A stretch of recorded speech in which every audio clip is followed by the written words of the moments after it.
Alina, I want to buy that robot.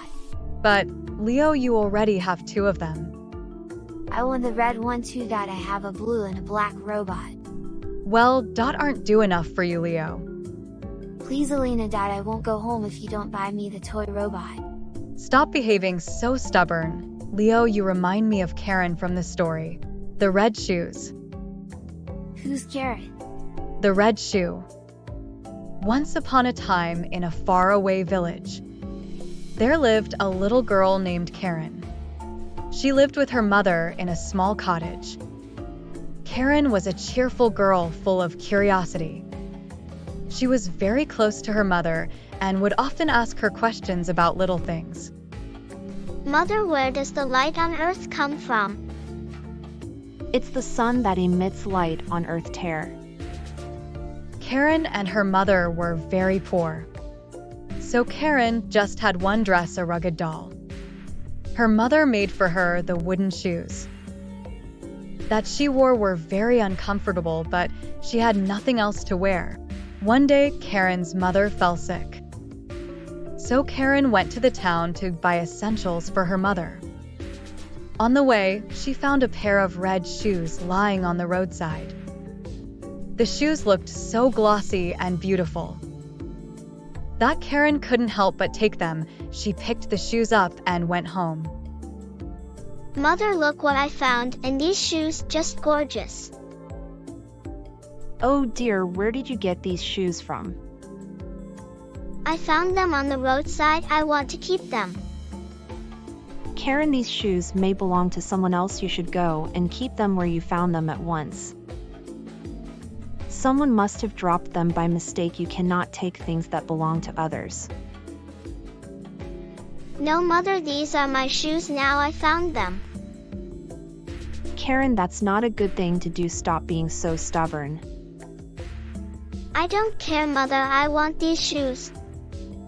Karen, I want you to promise me that you won't wear these shoes. I may not be wealthy enough to buy you a pair of new shoes, but I don't want you to wear someone else's shoes either.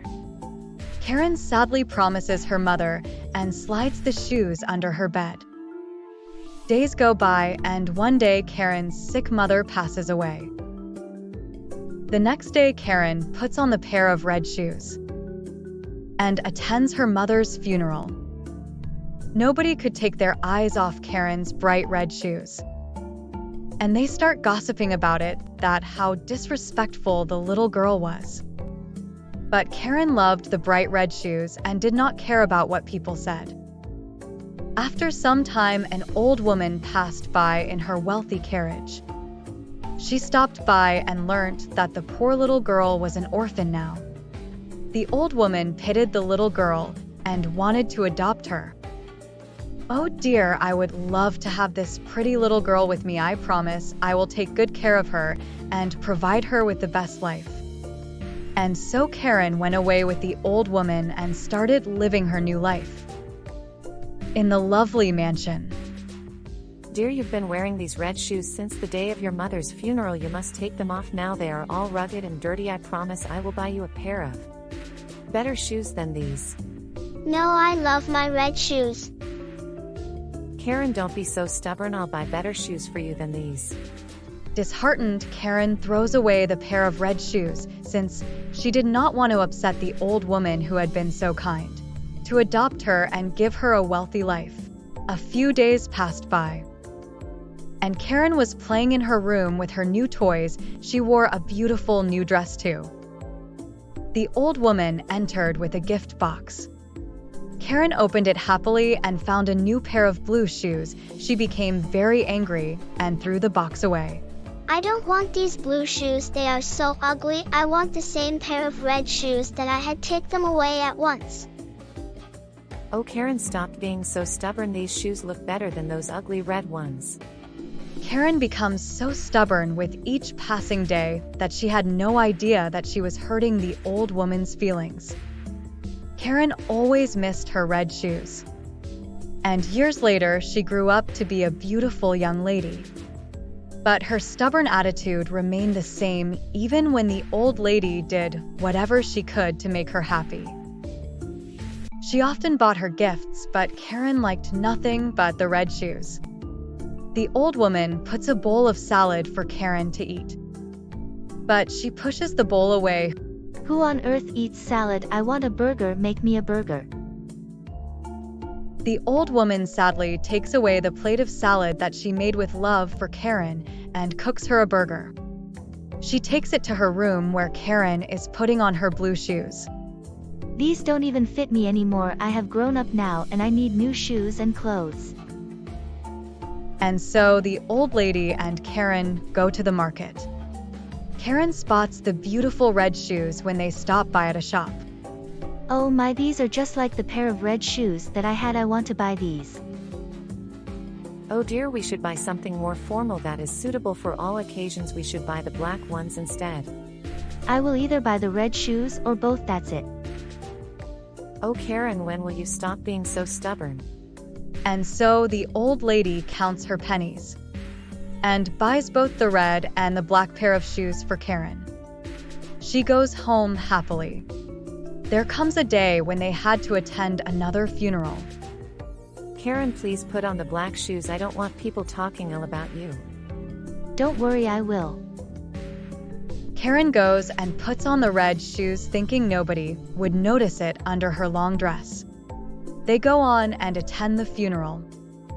While at the cemetery, a gushing wind blows and lifts up Karen's dress, exposing the pair of glossy red shoes.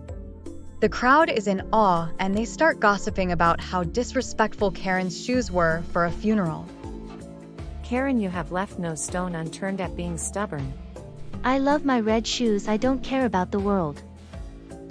A young lad comes by and he praises Karen's choice of shoes and tells her how beautiful she was.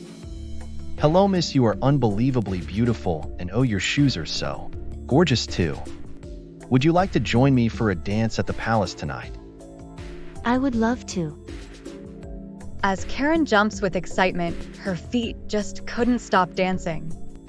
She danced and danced away into the woods. The young lad chased her, but couldn't catch up with her speed. She spun and spun all the way until she was dizzy. 2 days passed by and Karen just couldn't stop dancing. She drifted away into the woods and danced until her feet became sore and struck with thorns. Her red shoes turned rugged and dirty, but she just couldn't stop herself. Oh, please stop. I can't dance anymore. I feel so tired and dizzy enough. I promise I won't be so stubborn. And as she said these words, the red shoes popped out of her feet, and Karen fell to the ground. She gained all her strength and walked barefoot to her way home after 2 days straight. As soon as she saw the old woman, she ran into her arms and started sobbing. I'm so sorry. I promise I won't be so stubborn anymore. I have realized my mistake. Oh dear, oh my little girl, I'm glad you are home safe and sound. The young prince had been looking for you everywhere. Suddenly, the young prince approaches their doorstep. Oh, Karen, there you are. I've been looking for you since days. They embrace each other and the prince goes down on his knees and proposes to marry Karen. She jumps with delight and says, Yes. Karen leaves her stubbornness behind and turns into a responsible, humble, and a beautiful princess thereafter. Wow, this was a wonderful story, Alina. I promise I won't be stubborn anymore. I have learned my lesson. That's great, Leo.